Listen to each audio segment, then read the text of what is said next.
नमस्कार दोस्तों, हमारे इस YouTube चैनल में आप सभी का स्वागत है। वीडियो शुरू करने से पहले अभी तक जिन्होंने हमारे इस चैनल को सब्सक्राइब नहीं किया है, आपसे निवेदन है आप इस चैनल को सब्सक्राइब कर लीजिए और भविष्य की समस्त नोटिफिकेशन पाने के लिए बेल आइकन को दबा दीजिए। तो चलिए इस कहानी को आगे बढ़ाते हैं। आज हम जो कहानी सुनने जा रहे हैं, इस कहानी का नाम है दो मटके एवं उनके मालिक की कहानी। बहुत समय की बात है, एक राजू नाम का आदमी गोपालपुर गाँव में रहता था। वो बड़ा ही मेहनती आदमी था। वो सरपंच के घर पानी भरने का काम किया करता था। एक दिन वो मिट्टी के मटके लेने बाजार जाता है। उसने देखा कि बाजार में बहुत सुंदर मटके हैं, लेकिन उसे मटका सजावट के लिए नहीं चाहिए था, बल्कि पानी भरने के लिए चाहिए था। उसने सारा बाजार देखा, आखिर उसे दो सुंदर मटके मिल गए, जिसमें अच्छा खासा पानी भरा जा सकता था। तब राजू ने उनका भाव पूछा कि ये मटके कितने के हैं, तो मटके वाले ने बोला कि उनका दाम है 100 रुपए। तो राजू ने कहा मटका बहुत ही महंगा बेच रहे हो। तो मटके वाले ने कहा कि लेना है तो लो, वरना आपकी मर्जी। क्योंकि राजू को मटके चाहिए थे, तो राजू ने बोला कि भाव कुछ कम नहीं हो सकते क्या? तब मटके वाले ने कहा कि आपके लिए 10 रुपए कम कर देता हूँ, 90 रुपए दे दो। तब राजू ने कहा कि ठीक है, तुम्हारा धन्यवाद भाई। लेकर राजू अपने घर वापस चला जाता है। घर आने के बाद उसकी पत्नी उसको पूछती है, आप सारा दिन कहाँ थे? वैसे तो आप 5 बजे घर आ जाते थे, आज इतनी देर क्यों हो गई? आज मैं 2 मटके लेने बाजार चला गया था, वही मुझे थोड़ी देर हो गई। तब राजू की पत्नी ने कहा कि मटके किस लिए? हमें तो मटकों की जरूरत नहीं है, फिर आप मटके लेने क्यों गए थे? तब राजू ने कहा कि अरे इतने सवाल एक साथ करोगी या खाना दोगी, या तुम्हारे सवाल खाकर सो जाओ। तब राजू की पत्नी ने कहा कि आप हाथ मुंह धो लो, मैं अभी खाना लगाती हो। तब खाना खाते हुए राजू उसे बताता है कि सरपंच जी ने मुझे 2 मटके लाने को कहा था, इसलिए मुझे घर आने में देर हो गई। तो राजू की पत्नी ने कहा, अच्छा आप सरपंच के घर में इसी मटकों में पानी भरने वाले हो क्या? तब राजू ने कहा हाँ। अगले दिन राजू सरपंच जी के घर जाता है, वो मटके दिखाता है। तब सरपंच जी कहते हैं बड़े ही सुंदर मटके हैं, अब रोज पानी इसी से ले आना। राजू जी सरपंच और सुबह सुबह उठकर राजू पानी लाने के लिए निकल जाता है। वो नदी से रोज उन मटकों में पानी लाता है और सरपंच जी के पौधों में डालता है। इसी तरह वो अपना रोज काम करता है।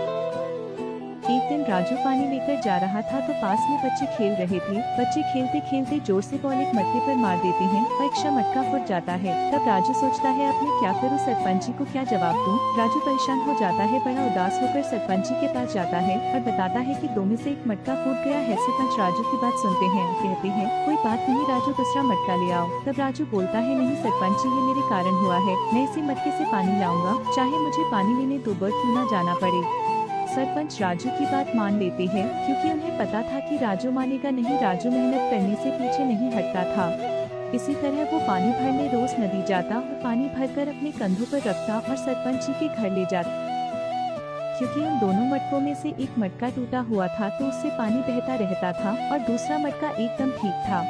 राजू दोनों मटकों को एक ही जगह रखता था। तब दोनों मटके आपस में एक दूसरे से बात करते हैं। तब एकदम ठीक मटका बोलता है, तुम तो एक टूटे हुए मटके हो, कोई काम के नहीं हो। तुम्हारे अंदर पानी लाकर मलिक की मेहनत बेकार होती है। तुम्हारे अंदर से आधा से ज्यादा पानी बह जाता है। मैं तो तुमसे 2 गुना फायदेमंद हूँ, मैं तुमसे ज्यादा पानी लाता हूँ, इसलिए मलिक मुझे पसंद करते हैं। तब टूटा मटका बोला, मुझ में दरार पड़ गई, इसलिए तुम मुझे देखकर हंस रहे हो। दूसरों को दुख में देखकर हंसना बुरी बात है। तब ठीक मटका बोला, तुमसे पानी बहता देखकर हंसी नहीं आई थी क्या? अब सब तुमको टूटा घड़ा कहेंगे। ये सुनकर टूटा घड़ा उदास हो जाता है। हर वक्त अच्छा मटका उसे बेकार महसूस करवाता है और नीचा दिखाता है। ये बात टूटे हुए मटके को लगती थी। उसे लगता था कि वो कोई काम का नहीं रहा। उसे शर्मिंदगी महसूस होती थी।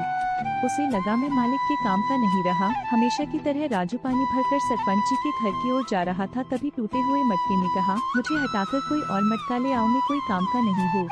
तो राजू ने कहा, लेकिन क्यों? मैं सारा पानी नहीं ले जा सकता, मुझ में जो दरारें हैं उससे पानी बह जाता है। मैं आप पर बोझ हूँ, मैं किसी काम का नहीं हूँ।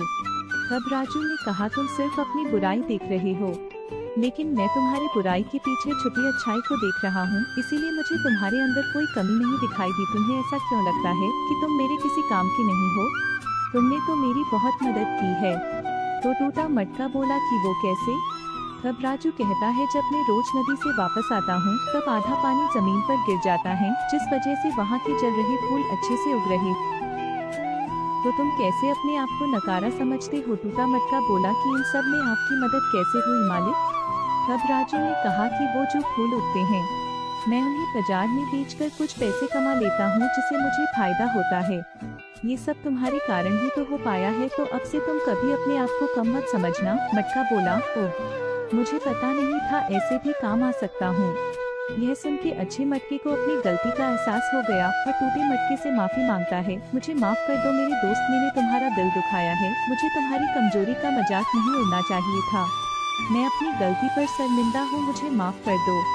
टूटा मटका बोला, चलो ठीक है, तुमने अपनी गलती मान ली, इसलिए तुमने माफ किया। कहानी की सीख, हर व्यक्ति में अच्छाई और बुराई पर हमें दूसरों में अच्छाई देखनी चाहिए, बुराई को छोड़ देना चाहिए, तभी हम जीवन में खुश रह सकते हैं।